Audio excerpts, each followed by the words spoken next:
Lord Dalhousie वो governor था। हाँ, उसने डेलहाउसी बताया उसके नाम से। उसमें लॉर्ड कॉर्नवालिस, लॉर्ड डेलहाउसी, फिर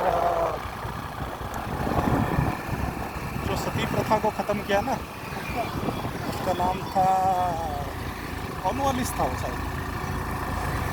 उसने आके इंडिया में देखा था कि इतना बड़ा रिच कल्चर, उसमें सतीदाह हो रहा है। उसने देखा कि एक सब जा रहा है, सबको उठा के कुछ लोग लेके जा रहे हैं, उसके सामने वो सब हो रहा है, और एक औरत उसमें चल के जा रही है पीछे, जो मतलब आधा पागल से, उसके बाल खुले हैं उसकी। तो सबसे पहले उसने सोचा कि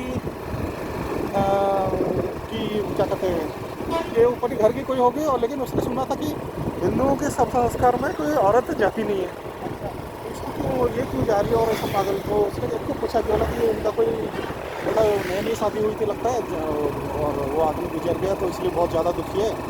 तो और वो जैसे उसको कुछ भांग या कुछ गांजा कुछ पिलाया भी गया था, तो वो भी जा रही है। तो उसको उन्होंने पूछा, तो उन्होंने कहा कि नहीं है, इसको सती बनेगी। सती बनेगी मतलब, सती बनेगी मतलब इसको भी मतलब वो आग में ये भी कर जाएगी। बोले कि वो जिंदा, बोले कि हाँ। तो ये कैसा रूल है? बोला नहीं, यही रूल है हमारा, तो ऐसा नहीं रूल चलेगा। तुरंत उसने उस इलाके के एसपी को फ़ोन किया। एसपी ने कहा हाँ यहाँ का ऐसा नियम है। तो उसने कहा नहीं, तुरंत रोको इसको। तो आके उसको रोक के फिर उसने तुरंत ब्रिटिश पार्लियामेंट में लेटर भेजा क्वीन को। उसने कि ये तो बहुत बड़ा चीज़ यहाँ पर हो रहा है, कहने के गवर्नर ने इसको क्यों नहीं रोका, और उसको रोको तुरंत। तो उन्होंने फिर क्वीन का ऑर्डर आया कि हाँ अगर जिंदा है, कोई जिंदा औरत को अगर उसका विलिंगनेस है तो भी रोकना चाहिए। लोग बोले कि वो तो सो इच्छा से कर रही है। बोले सो इच्छा से कैसे कर रही है, उसको नशा क्यों खिलाया हो फिर। तो फिर उसको काउंसलिंग सब किया गया, फिर सब बताया गया कि आप सब। तो फिर वो शुरू शुरू में तो क्या कि अकेले हो जाती है ना फिर आदमी, तो वो अकेला आदमी को सब मिल के परेशान करने में आसान होता है। तो फिर उसने लॉ पास करा के इसको बन गया। बहुत अच्छा काम किया उसको। मतलब लोग बोलते हैं ब्रिटिश ख़राब थे, लेकिन ब्रिटिशों ने बहुत अच्छे अच्छे चीज़ किया है, 4-5 बहुत अच्छे अच्छे 3-4 चीज़ें किया है। और रेलवे का भी, इंडिया का जो रेलवे है, एक जैसे अभी वारन बफेट है ना, वैसे रॉस चाइल्ड करके एक फ्रांस के थे। रॉस चाइल्ड दुनिया के सबसे अमीर में से आते हैं, जो कि अपना नाम नहीं बताते। उनका प्रॉपर्टी अगर जैसे ढूंढोगे ना तो नहीं मिलेगा, लेकिन अगर कोई दुनिया पूछे कोई कौन सबसे ज़्यादा अमीर है, तो रॉस चाइल्ड की फैमिली सबसे अमीर है। रॉस चाइल्ड का विस्तार बहुत ज़्यादा है, और उन्होंने सबसे पहले जो इंडिया से गोल्ड ये लोग लूट के गए ना ब्रिटिश, तो उसको कोई ख़रीदार नहीं मिल रहा था, वो ब्रिटिश को खरीद बेचना था वो सब। तो रॉस चाइल्ड ने ख़रीदा वो गोल्ड सबसे पहले। तो रॉस चाइल्ड का इंडिया में कैसा उसका एंट्री होता है बताता हूँ।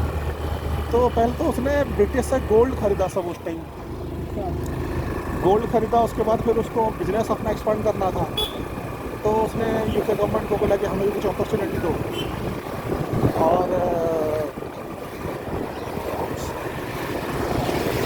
तो उन्होंने कहा कि आप इंडिया में हमारा है वहाँ पे, तो आप इंडिया में अगर बिजनेस करना चाहते हो तो इंडिया में क्या अपॉर्चुनिटी है इंफ्रास्ट्रक्चर, बोला कि आप रेलवे बना सकते हो वहाँ।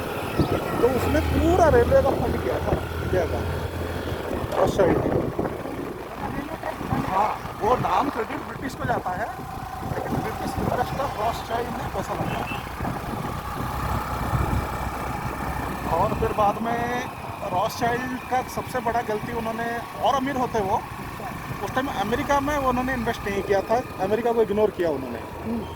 और अमेरिका सेकेंड वर्ल्ड वॉर के बाद एकदम से ऊपर आया।